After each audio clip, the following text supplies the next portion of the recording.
Asempano, Bebiara ni pati, Bebiara ni pawase, ni amani yawo, ma Kristo ni biara, enka ni disami, yemra mura. Mama Jo adishia ewo efiekuma. Enuanom a owo efiekuma. Ani obi biara otie mu oman bia so. Mede nchia efiri efiekuma asafo. Emu ene de bra wo. Sania enianimfo ne asampakani a owo afutafo no mu ama ho kwan se yemfa asam a etuhwam na egi akra ama awurade no emfa mra mu enwure enti sa wotemeka mesro fa waso fm America kra ya me no betwetwe nkomo yi sania me ka kire wo no wa wutie miano na no se dumadie no eye na miensa dumadie a yebesua bibi afa asafo abakwasem ho a yatune din dealing with apostasy se ye hwe owaye bi e baaye na egusu edi duma na sabakaya na yabobo so kire se Kristo ahyan ho nkom so ka Matthew 7:15 no a se bibisa ababa esanse ne sa de yehunu wiase mu ne asafu bebre na aba obia ne kire ni duma hodi enso won na se ofi awurade obia se ode trosam na ye aduma na yabobo hu so se bibi ewo ho a ama saade we aba na esi ye Kristo ehyan ho nkom ye kire saade na se me kire apostasy a twika sem se owaye sa wo kan 2 Thessalonians chapter 2 verse 3 a okan se owaye bi beba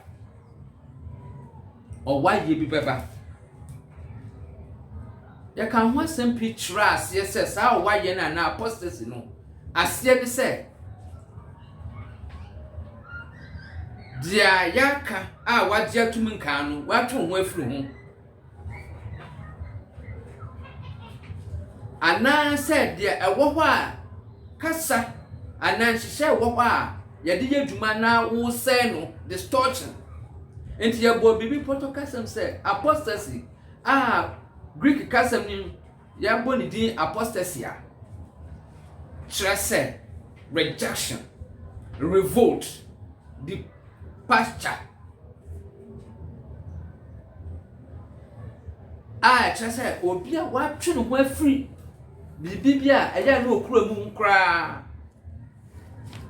na eno na nam so ama na ehu asafo bebre obiase mu eso bia ne de Colossians chapter 1 verse 8 ni kire ye say asafo no na fapim ni Kristo founder enso na ehu asafo founder na ye Efraim enimre me catch row se ebesua bibi afa se sadie na ekas eho asem bi wotro se ebaba so sa anan ani enti anwumre de ebesua nya to di apostasy foretold we be say prophesied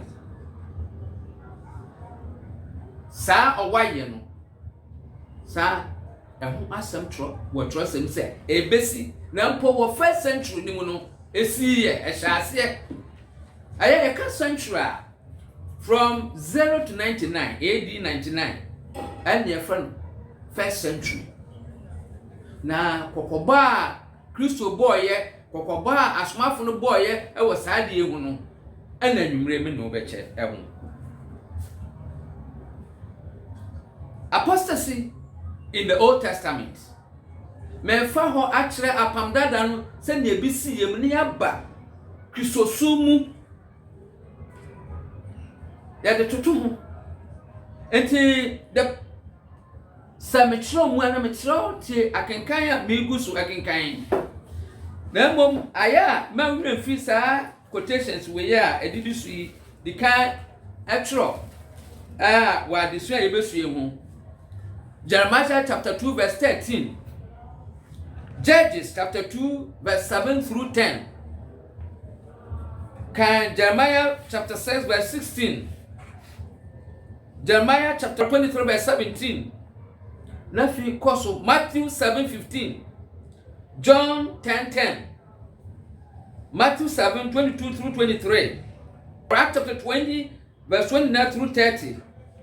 2 Thessalonians chapter 2 verses 3 through 7. 1 Timothy chapter 4 verse 1 through 4. 2 Peter chapter 2 verse 1 through 3. 2 Peter chapter 2 verse 10 through 14. 1 John 4:1. 1 John 2:17 and 18.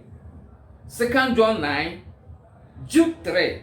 And then Revelation chapter 2 verse 2.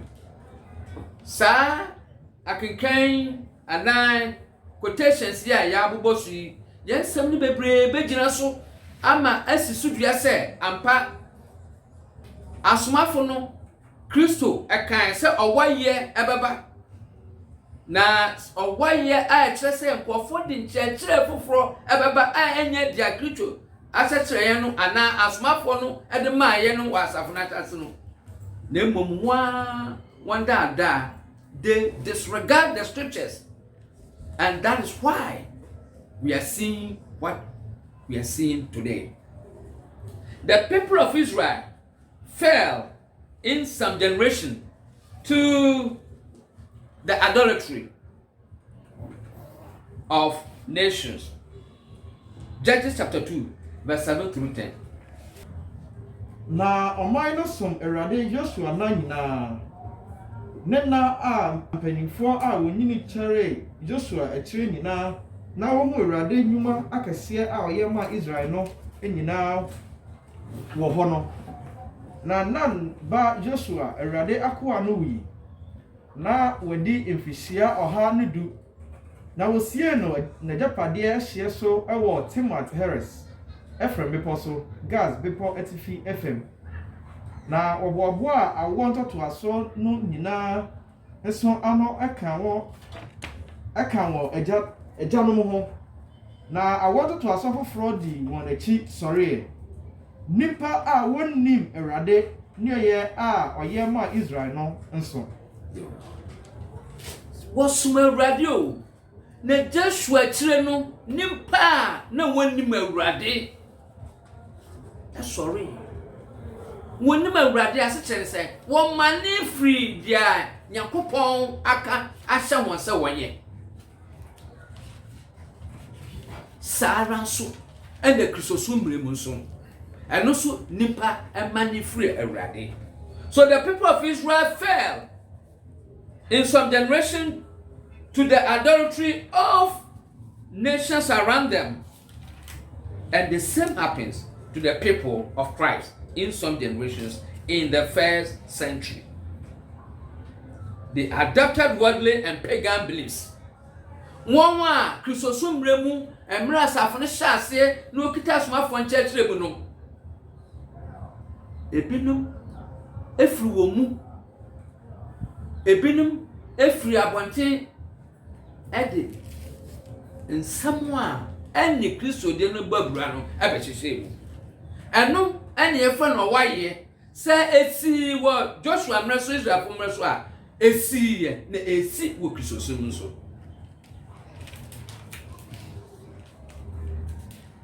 Sas nsese no awaye no eji konkron ye osompa a ewanyameso mu efri ho.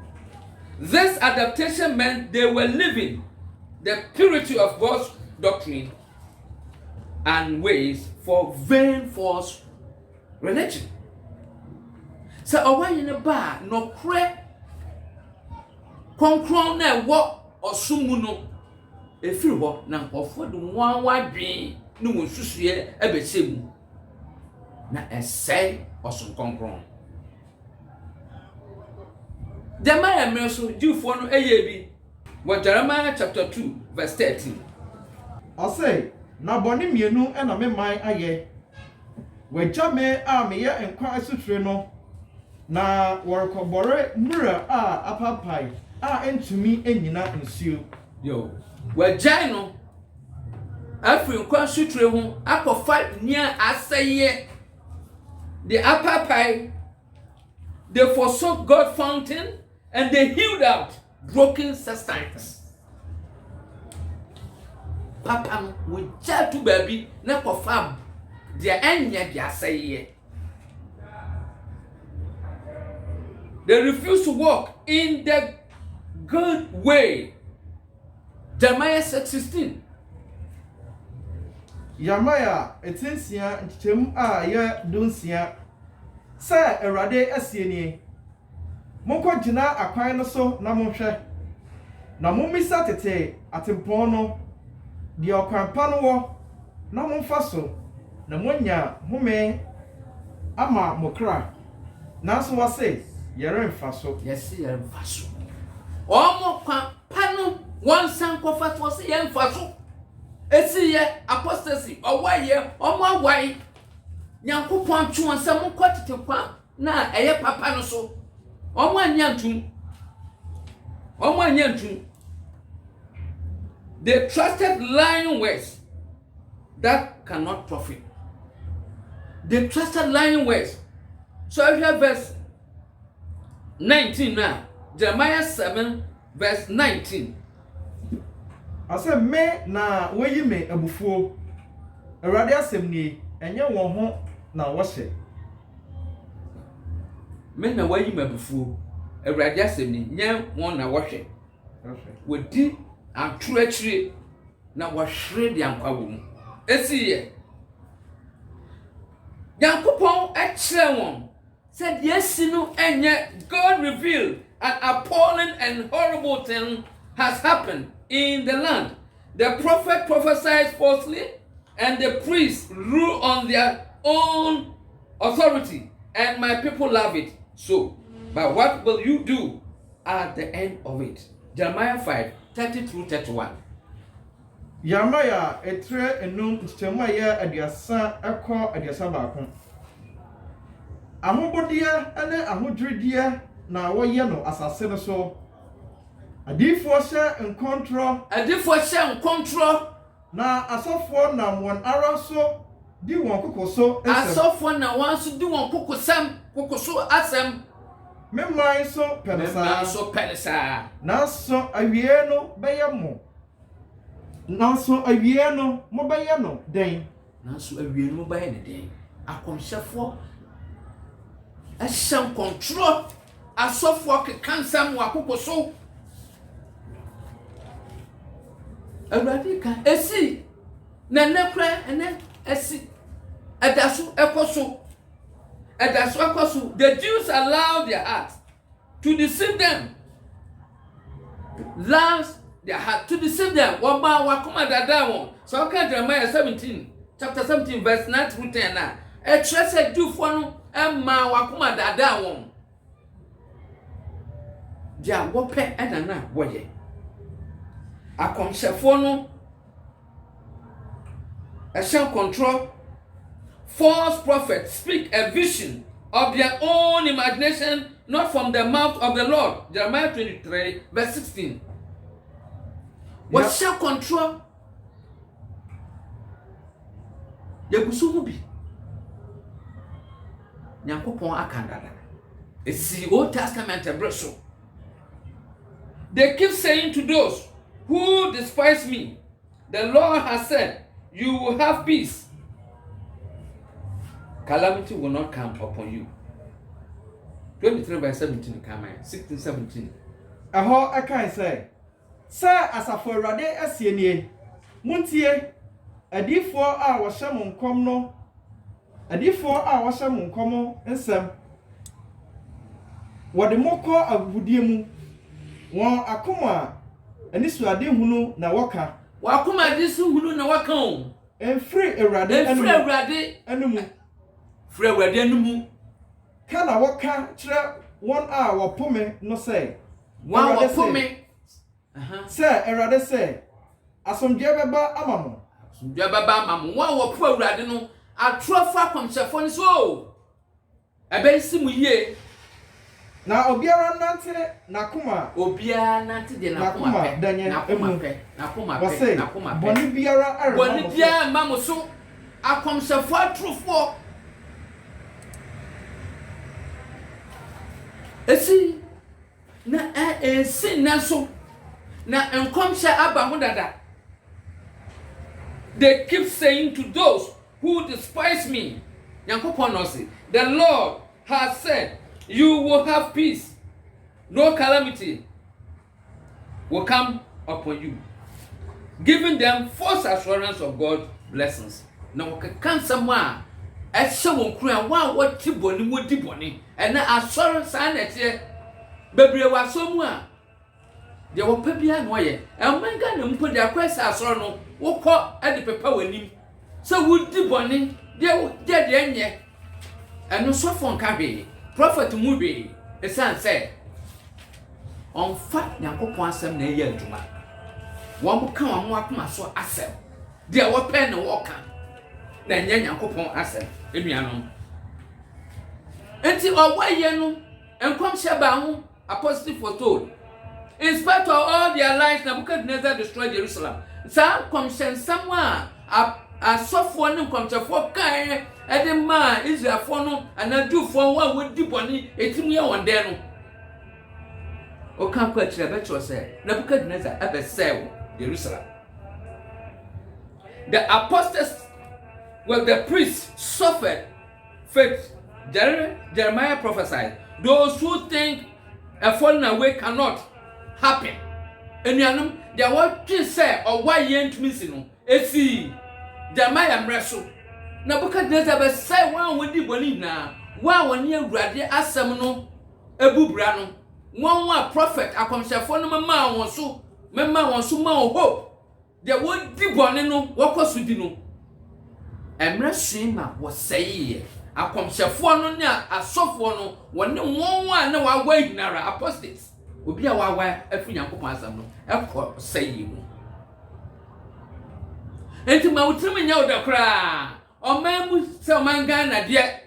I saw that quiet to say, a quote. Deɛ Nyankopɔn ka no yɛ de ato baabi koraa na kɔman bɛn ɛna Kristofoɔ ɛyɛ ba 70% ne yɛ huna no yi ɛsom bɛn ɔwayɛ apostasy. We are rebelling against God. We have distorted the word of God. We have departed from the old way recommended by God. Yɛ firi hɔ koraa dem asɔ de bi fie yɛ kɔ asa a yɛ bɛsagye ani na me yɛm de makoma so de atɔ me de ame pɛ no nyɛ de Awurade pɛ o ma gye me ho atɔ me no ɛno na fie yi fi sɛ yɛ nyamsom a ɛde ɔwayɛ eti de maya hɔ akɔmsɛfo atrofoɔ ne asɔfoɔ atrofoɔ a wɔyɛ akoma so de keka nsɛm ɛde akoma so dɛ da nkɔfo sɛ monyɛ de amopɛ monyɛ de wabɛto collection ama me wotwa tata ama me so me esim yie nti dia obeye bia ya do akoma so ade esi na wokɔ saye mu na Nebuchadnezzar ɛfa wonko ensoa bɛyɛ hwɛ dia Christosum musu esiye. Widespread apostasy was foretold by Christ and the apostles. Christo asankwam so why ye baba nkɔfo anyi nsɛm ni even one way from a Christopher, the one no fanfa, and their best soon. No one need not share the soul. Matthew 7, verse 15. Matthew, and so, Jitemu Ayedunum. Now, Mosha who ye a D4 at home. Now, one Miantine woman, Bamon chain. Nambrantine, Bamon chain. Na wo die wo ye mpataku adufo pefo wo ye mpataku adufo pefo wo ba wo chedwam anuma na woni mo anya omo. In every age, those who fail to have a love of the truth are susceptible to lies and will believe what is false and please them. Wo emremu bia mu wo a wochi so bedo no kre no.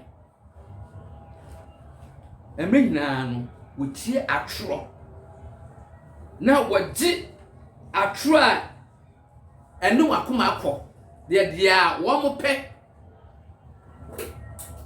na esi ene won apede ekoso na wagidi obi biara ana obi biara ontie no kra no pe no kra no na dia ope na kuma so ade no ope no wo mu emre nyina no wagi atrudi na okọ ese yewu Yesu kan obo kokko se mo hwe ye wo akomsefo atrufo hu wo ma wo sendwan wo ma na mmom mu de pataku adufu pefo Esida awanye no. The deceptive nature of false prophets is evident. They come impersonating the shepherds, not the sheep. One ba akomsafo trufo no Kristo hyenkon so one ba one yesa ohwefo one nwahuma na one che se wo hwe won ye wo po ye die sa na wo bo nanso tie. They are dangerous imposters. Why yet pofu bi oku yeku wo bekum wo bedun husika yina obetabede fo ayo proso esi wagana ha wutie radio so a beje akwantre nsuo mu bura musuo oton se ye to bebi 2 series a ehodi obedu 20 series odu 100 series anami ne ohun se odada Kristo kan. They are dangerous imposters presented to be true ministers of God who genuinely care about the sheep. That is why they pretend. What bow I said, what don't what dream one kunu apunye pa and so no boy. Their purpose is to devour the flock. John chapter 10, verse 10 and 12. Yohane Sampano etie yedu gichemo a yedu ekọ dumienu. Oyifo ma jese orebewia na wakum na wasai medie mebaye na wenya nkwa na wenya no mmroso. Oyifo ma jese obekum na wasai obekum wasai akomsefo atrofo Kristo eboy kokoko. Owaye no they were dishonest and they are motivated by personal gain. Oba nyew yedi o personal gain so no be nya no. One no or anya no ho enkwaje ne ho ma wo Christ kan obadi o ese guanhwe eguan hwefo o pe oyedi sa na oba oye no me mamo akwantre na ko sunsun wiase owa obekum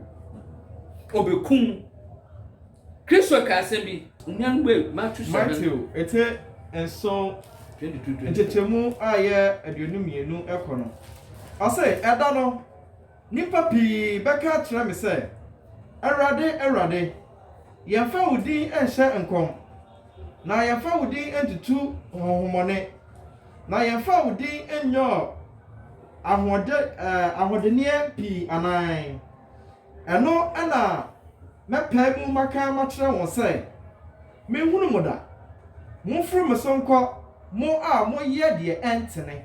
Amen. Christ achabo. Christ waka komse aba ho komse se service ensi ya nan. Egususi. Brother say and then I will declare to them, I never knew you. Depart from me, you who practice lawlessness. Ye two monsam ye betu beye mpaye kase ye be no. They are lawless. There will be many apostles who think they are following Christ, but who actually are practicing lawlessness because they are not building their house on the rock. They are not building their house on the rock. Matthew 7, verse 24 through 27. Enti obiara a otemensem yi na oyo no. The otemensem no ye no. Me do no bato abaduma a oto na ban botan so eno ho.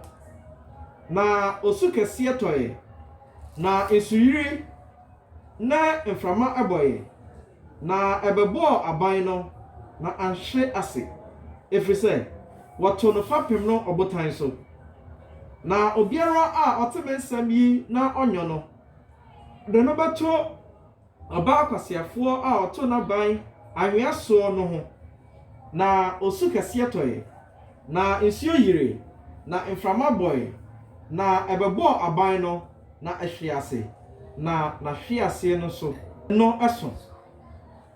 Amen. Amen. Yeah. Dia wo betie Nyankopɔn asɛm no anya ne yɛfo no. Ya do to so kwasia osi ni dan wa anwea mu. Nsuo tɔe huntu ebu ye na hwe ase kɛse. Na otie asɛm no anya asɛm ne yɛfo no. Ya do to nyansane no osi ni dan wa botan no so no. Ana wo si wo dan wa botan so. Adan na wo si na botan so kyerɛ sɛ dia trosam na aka no, dia Kristo aka no, ɛna wo de yɛ adwuma. Anya saa obeye se won a oka se ye do di tu monsam ye yese ye tu homomone ayese o se mu furu me so nko mo a mo ye de entene enti owa ye Christ bon kokko enkofo baba wo ya nwanwade se Christ din mu dabi emre no ye be front se won a mo ye de entene eto so mienso Christ ka se a Christopher Bebri by why Christ predicted many Christians will fall away. They will revolt, they will rebel, they will depart from the right way. They will betray one another and hate one another. Matthew chapter 24 verse 10. I can say na eno na ebe tu nipa bebre sintudia na wobeyi wo ho ama na watantan wo ho na adifo atufo bebre besore na wabadada nipa bebre adifo atufo bebre besore o ewo asafo no mu na wabadada nipa bebre emaye aba aha egusuba na egusua yemfru bebia o enfru bebia efri wo mu. For there will arise false Christs and false prophets, and they will show great signs and wonders to deceive, if possible, even the elect. Elect teacher, why ya do a Christo for? You better down. Mommy, ye, Christ above Coco, or what some of you heard me ye, Eddie, ye be dear Chammy, me a commission, me say, what's your trust and Numa, and home my pan, or me have ye. No abeda am wafiase nkwaji abo. They will betray one another and hate one another and draw others away. Many false prophets will rise up and lead away disciples after them. Bebre wasafunumu Kristo no bebre be sorry ada dom no bebre atuma ko sayemu. Christ shall come. Na esi egusu esi we wa makwatuma sorry we makatuma sorry we makwatuma sorry what the two nhihye ho a asafo no eye Christ na ye from na wo Colossians 1:8 say asafo no fapem ni Kristo wono ne founder second foundational founder na wo de ne free Christ shall come. Many false prophets will rise up and lead away disciples after them. Matthew 24 verse 11. That can be a famous 24 verse 11. Matthew, ete aduonu nan njichemu aye du baakono. Na adifo atofo bebre be sori na obeda nipa bebre. 12. Na enam se amuyefo be doso enti wo mudodo no ara do ano bedro na dia obegina akodru awie no ono na obeje no enuanu mommen hwe yie pa. Also, and many false prophets will arise and deceive many. And because lawlessness will abound, the love of many will grow cold. The love of many towards Christ will grow cold. And I'm so how otai ahokyere babenti bebre wodo a woma Kristo no ebedu eja no ebedum na sa atrufo ebetutu omo enti Christ bokoko say verse 14 a text was said by he who will endure to the end the same will be saved en kwaje gina se be gina no kwa mu akwawie enti Christ bo ho kokko say bibi sa abeba na esese ye gina no kwa mu akwawie the false Christ and the false prophet will back their claims by sa atrofo no enkomsefo atrofo no hwe kwan a ho befa so e dey support dia wo so wo ye. Number 1, they will do great signs and wonders. 2, to mislead even the elect. Said ye can Matthew 24 through 25 no anwanwade nsentreni e no me be twida dankofo me nua na hu bia ma waso ti say Kristo ebo ho kokko say besi ndada anwanwade bi nsentreni bi de beda da nipa ada Kristo fo na nkasa a wo mu no atwa akoboni mu Christ kan enti hwe owaye ya kan wasama na ani Christ kan wo quotation si akenkan kire se cast boy ho kokko se sababa ya ga aswafo no so kan ho nsem wo onua Paul wo Acts chapter 20 asmafo ma eti a ye aduonu tem a aduonu wotwe ade ko aduasa no enti mo hwa mo ho ene nwanko nyina a honhom konkron no de mo asisi won ano se ahwefo we ye djuma kese a se trasam de ma ahwefo mo hwa yie pa woni se mo ba ye ne Yakobon asafo a ode ono ara ne moja anya won no eye yo na minim se me kro achi no empataku bone ebe hye ne mumu na wori nya nwanko no kwa eso mo ara mo nimpa besore a obeka nkutumpo nsam de atwe mo nipa besore aka nkutumpo asam atwe esiafo no adi won akire esiafo na adi won akire nkutumpo mo amumu false teachers will arise both from without and from within. Savage wolf will come among you, not sparing the flock. And you cocoa the ball as a from the enemy for. Someone shall young one creation says, Sons of one me question a binu from a baba, yes, sir. From among your own selves, men will arise, speaking perverse things to draw away the disciples after them. Bebrebe mu a on be kan samtro atwe asuafo akọ Paul ebo ho kokko. The Lord will not return unless apostasy come first. Paul kosu kan say mo hwe ye no wa ye baba awurade ma ye npo no sa o wa ye ne baba ansana awurade ma ye na aba. 2 Thessalonians chapter 2 verse 2 Moma obiara anadamo Moma obiara na adamo bibiara afamu efrise eremma jese owaye a mobewai a wobewai no aba asa yo na wayi onipa a onni mmra no adi osaye ba no yo waka kire won se awurade man no emma sise owaye na aba Paul kasasemi around AD 51 awo Thessalonica asafumu e kire won se na bebre fi se o awurade ba no kra awurade aba na oka mo bia nanamo Yesu baba ampa owaye e baba ansana.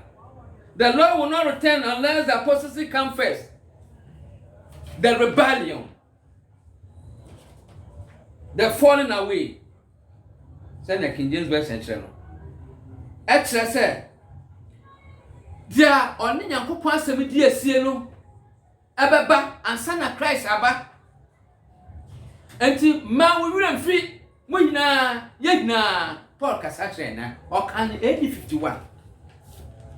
Those who believe in the false wonders of this mysterious man of sin will perish with them or with him. Obi piara obeti atro adi no ɔne no ɛbɛhwere asa no Paul san so ɛma warning ɛka kyerɛ Timothy ɛbɔ mpremienu so sɛ ɔwayɛ bɛba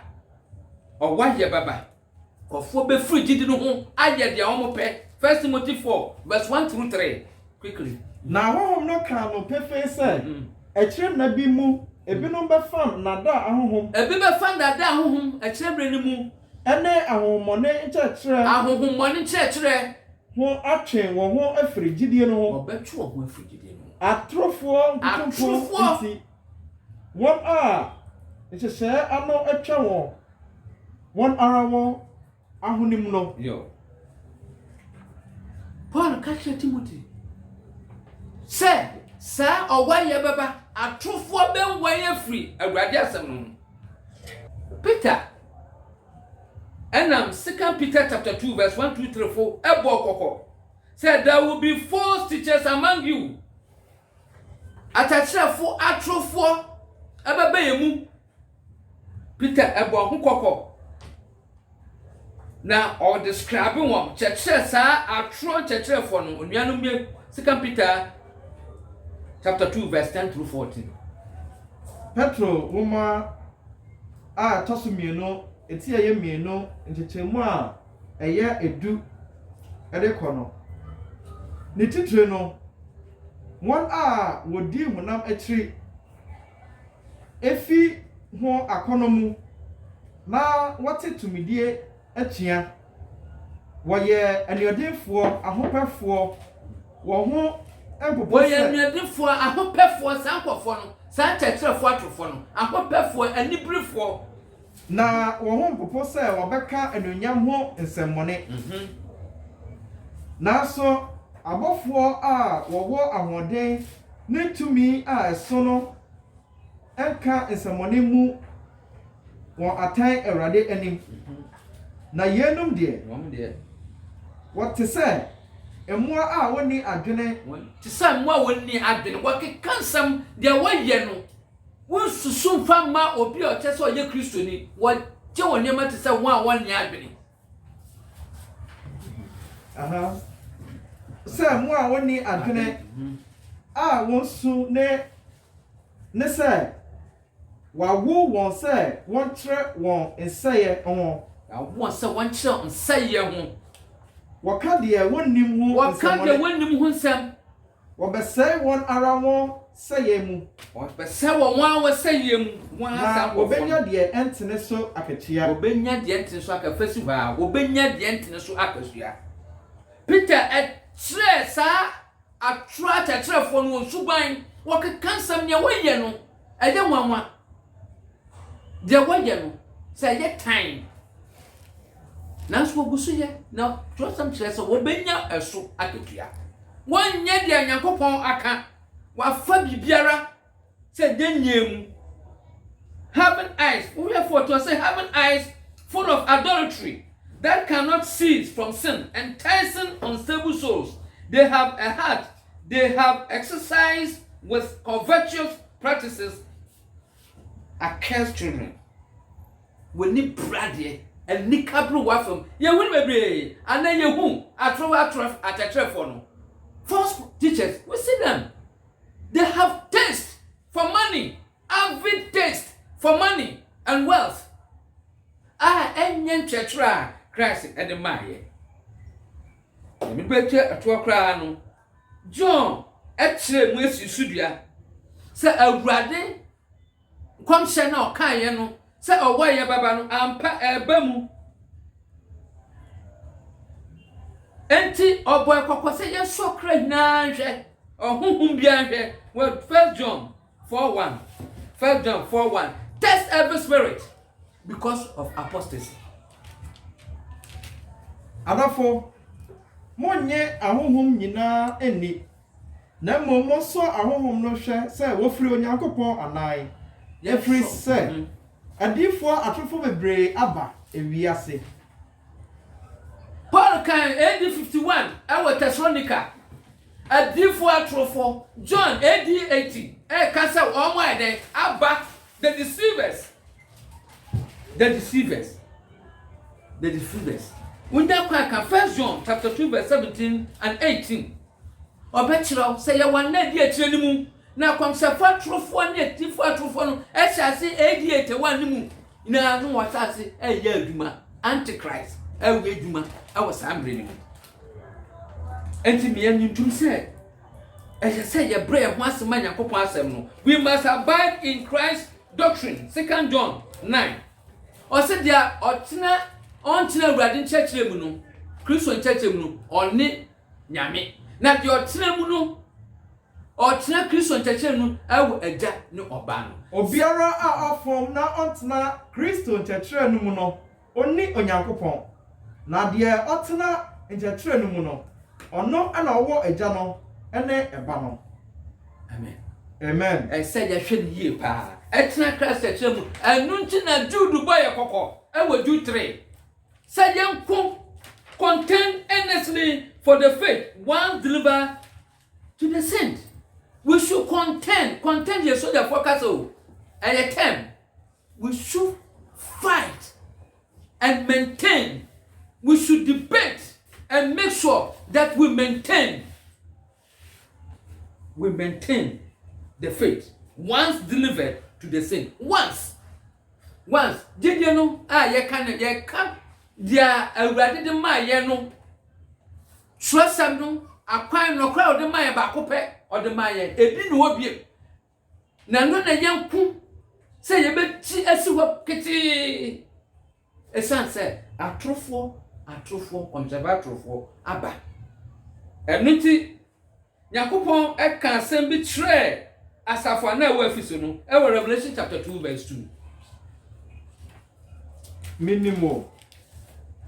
minimo nyuma ene wo bre ne wo bo aseto ene se untumi nkura won a wo ye abonefo na woso won a wo na waso won a wo se wo ye asomafo na wonye no ahwe na wahu won se atrofo waso wanhwe na wahu won se atrofo na waso wanhwe na wahu se atrofo. I know your works and your labor and your patience, and how you cannot bear those who are evil, and you have tried those who say they are apostles and are not, and have found them liars. You have tested them. Yes, so. And quafanche a deadly for. Yes, so I come say for and church for her. Sanya Yakupon kind. Now, or catch it. If so, as I know, must want to move say, we are true for. Omo ya trufo ebian ma trufo bebre a chase edi etenim no omo chase ekọ na wo se awurade asam konkon no de baye no they are distorting wo mo se asam no edan asam no na wo obeje di no obetwu na wakọ osayi mu anwumre me ba wo nchen ya me no abetwu nkomo na masisudua wo twasem ni se sa waye no ampa ye kan ho asam the apostasy was foretold. Awurade nhyira no nhyira ye nyina. Na dia wati enya dwuma wakoma pon so na bebia wugyina bia hwɛ sɛ sankofo no bi ena dawo na wankɔ sɛ ye mu. Wo Kristo din mu ɛna mesrama ɛne me nso sɛ ɔnka yɛ ho daa. Amen. Oka sapano bebia reni pati bebia ni pawase ni amani yawo ma Kristo ni biara enka ni tisami yemra mura o yemra murati ase kubutasi ni Yesu ni pema yankwaji oka asapano lebiara ni pati yenra ya imuhi munge imuhi aya sawanise na oni yankwaji re agra waira ma